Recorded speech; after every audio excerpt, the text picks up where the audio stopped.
वाइजमैन्स grand child के episode number 5 की शुरुआत में हमें दिखाया जाता है कि जो ग्रैंड मदर रहती हैं शिन की, वो बात कर रही रहती है मरिया से और वो पूछ रही रहती हैं कि आखिर जो सिजलिन है वो आखिर क्या सोचती है शिन के बारे में। फिर मरिया जवाब देती है कि असल में सिजलिन को इन सब चीज़ों के बारे में कुछ पता ही नहीं है कि आखिर वो क्या फील करती है शिन के बारे में। अगले सीन में हमें दिखाया जाता है कि जो ऑगस्ट और शिन रहते हैं वो जा रहे रहते हैं मार्क की दुकान पे ताकि वो लोग अपने लिए तलवार वगैरह बनवा सकें। और फिर जो शिन रहता है वो कहता है कि असल में स्टॉर्म अभी भी जिंदा है और बिल्कुल सही सलामत है।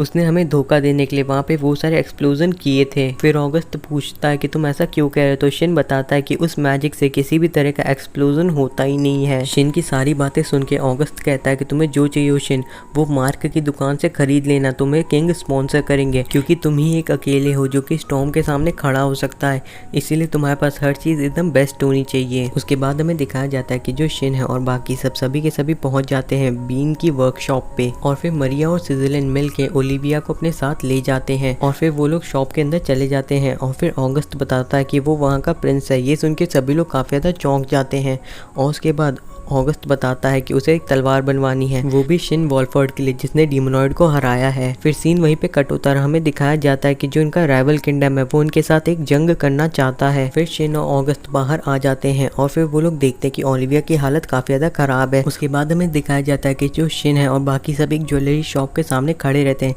शिन कहता है कि मैं तुम्हारे लिए एक ज्वेलरी लेने का सोच रहा हूँ सिजलिन। तो सिजलिन कहती है कि ठीक है और फिर वो कहती है कि उसे एक ईयरिंग चाहिए। शिन कहता है कि कुछ भी चलेगा, बस उसके ऊपर एक डिफेंसिव एन्चांटमेंट लगानी है, तो फिर वो मैटर नहीं करता। ये सुन के सिजलिन काफ़ी ज़्यादा दुखी हो जाती है और वो कहती है कि तुम काफ़ी ज़्यादा प्रैक्टिकल हो। और बाकी के सभी लोग भी शिन के ऊपर काफ़ी ज़्यादा गुस्सा करना शुरू कर देते हैं। आगे हमें दिखाया जाता है कि जो शिन रहता है वो सिजलिन को मना लेता है और उसके बाद उसे ज्वेलरी दिलाने लाता है और वो कहता है कि तुम किसी को भी चुन सकती हो, लेकिन जो सिजलिन कहती है कि मैं वही पहनूंगी जो कि तुम चुनोगे। तो फिर शिन एक रिंग को चुन लेता है और उसके बाद वो उसे पहना देता है। और उसके बाद जो सिजलिन रहती है वो कहती है कि शिन ने ये मेरे लिए खरीदा ताकि वो मुझे सेफ रख सके। और उसके बाद हमें दिखाया जाता है अवार्ड सेरेमनी का दिन जहाँ पर शिन तैयार होकर बैठा रहता है और तभी उसकी अनाउंसमेंट हो जाती है नाम की। शिन वहाँ पर जाता है और देखता है काफ़ी सारे लोग हैं और उसके बाद वो काफ़ी ज़्यादा नर्वस हो जाता है। किंग उसे मेडल पहना देते हैं। साथ ही साथ किंग अपने वाइजमैन को किए हुए प्रॉमिस को भी सबको बता देते हैं कि अगर किसी ने भी शिन का इस्तेमाल पॉलिटिकल या मिलिट्री गेम के लिए किया तो फिर वाइजमैन यहाँ से चले जाएंगे इस किंगडम को अकेला छोड़ के। के बाद हमें अगले दिन का सीन दिखाया जाता है जहाँ पे जो शिन रहता है वो काफ़ी ज़्यादा थका हुआ रहता है अवार्ड सेरेमनी की वजह से और उसके घर के बाहर काफ़ी ज़्यादा भीड़ रहती है, इसीलिए वो गेट की मदद से अपने स्कूल के अंदर आ जाता है। और उसके गेट मैजिक को देख के जो लिन रहती है वो उससे काफ़ी सारे सवाल पूछना शुरू कर देती है क्योंकि उसने आज से पहले गेट मैजिक नहीं देखा रहता। और फिर शिन उसे सारी की सारी बातें बता देता है गेट मैजिक के बारे में और वो ये भी बताता है कि जो उसके ग्रैंडफादर हैं उन्हें भी ये मैजिक पहले समझ में नहीं आता था और उन्हें भी काफ़ी ज़्यादा प्रॉब्लम हुई थी, लेकिन अगर वो हार्ड वर्क करेगी तो वो भी इस मैजिक को कर पाएगी। और फिर शिन कहता है कि मुझे सबका लेवल अप करना होगा और वो अजीब सी हंसी हंसना शुरू कर देता है।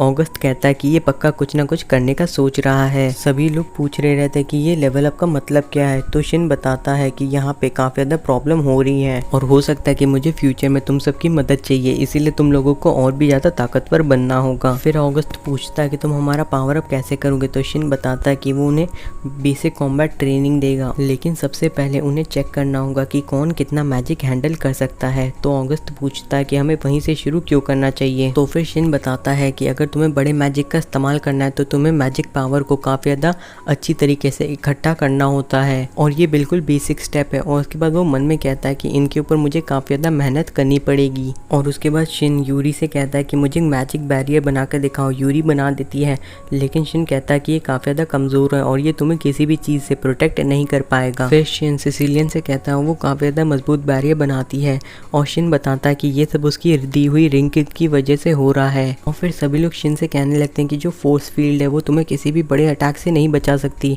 लेकिन शिन कहता है कि अगर तुम उसे पूरी ताकत से बनाओ तो वो तुम्हें किसी भी बड़े हमले से बचा सकती है। फिर शिन कहता है कि तुम लोग देखना चाहोगे कि मैं कितनी मैजिक पावर को कंट्रोल कर सकता हूँ। फिर शिन शिन अपनी मैजिक पावर का इस्तेमाल करना शुरू कर देता है और वो काफ़ी ज़्यादा होती है। शिन की मैजिक पावर का असर पूरे स्कूल पे होता है और उसके बाद उसके जो दोस्त रहते हैं वो भी उसकी मैजिक पावर को सह नहीं पाते और ज़मीन पे गिर जाते हैं। उसके बाद शिन कहता है कि अब से हम लोग रोज़ प्रैक्टिस करेंगे स्कूल के बाद मैजिक की। फिर सीन चेंज होता है और हमें दिखाया जाता है कि जो स्टॉर्म है वो अभी भी एकदम ठीक ठाक है और फिर वो अपना इलाज करा रहा रहता है और तभी वहाँ पे एक मेड आती है और उसका नाम मिरिया रहता है।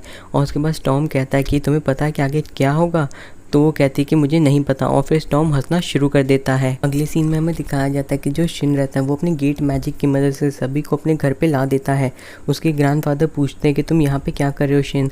तो शिन बताता है कि उसके स्कूल के बाहर काफ़ी ज़्यादा क्राउड था तो वो गेट की मदद से सीधा यहीं पे आ गया। उसके बाद वाइजमैन उन सबसे पूछते हैं कि तुम सभी के सभी शिन के अंडर मैजिक की ट्रेनिंग कर रहे हो है ना? तो थॉर कहता है हाँ हम लोग कर रहे हैं और वो थोड़ी सी मुश्किल है। उसके बाद एलिस कहती है कि अगर आपने ही शिन को मैजिक सिखाया तो आप तो उनसे भी ताकतवर होंगे है ना? तो फिर उसके ग्रैंडफादर कहते हैं कि नहीं ऐसा नहीं है, मैंने सिर्फ शिन को बेसिक सिखाया, बाकी सब उसने खुद ही सीख लिया।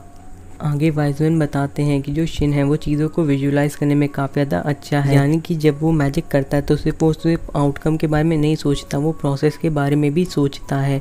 जैसे कि जब उसे फायर मैजिक करना रहता है वो सिर्फ फायर के बारे में नहीं सोचता, वो ये भी सोचता है कि आखिर फायर बनती कैसे है। उसके बाद वो पूछते हैं कि तुम लोग को पता है कि फायर कैसे जलती है? तो वो लोग कहते हैं नहीं।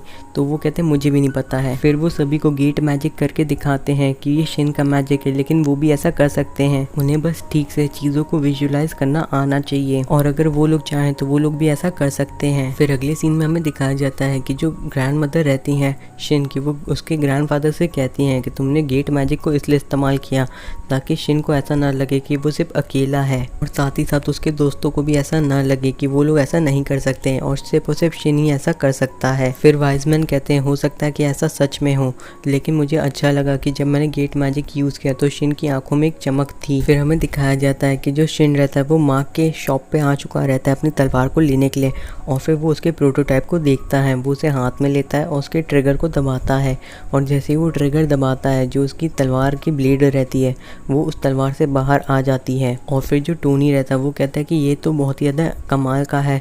तो फिर जो शिन रहता है वो कहता है कि इसका आइडिया तो तुम्हारा ही था। उसके बाद प्रिंस ऑगस्ट उस तलवार को काफ़ी ज़्यादा ध्यान से देखने लगता है और फिर शॉप के बाहर आने के बाद जो ऑगस्ट रहता है वो पूछता है शिन से कि क्या मैं तुम्हारी तलवार का मास प्रोडक्शन करवा सकता हूँ? शिन कहता है कि इससे मुझे कोई भी प्रॉब्लम नहीं है, लेकिन हो सकता है कि ग्रैनी को इससे प्रॉब्लम हो। ऑगस्ट कहता है कि मैं तुम्हारी एन्चांटमेंट की बात नहीं कर रहा, मैं सिर्फ उस स्वॉर्ड के प्रोटोटाइप की बात कर रहा हूँ।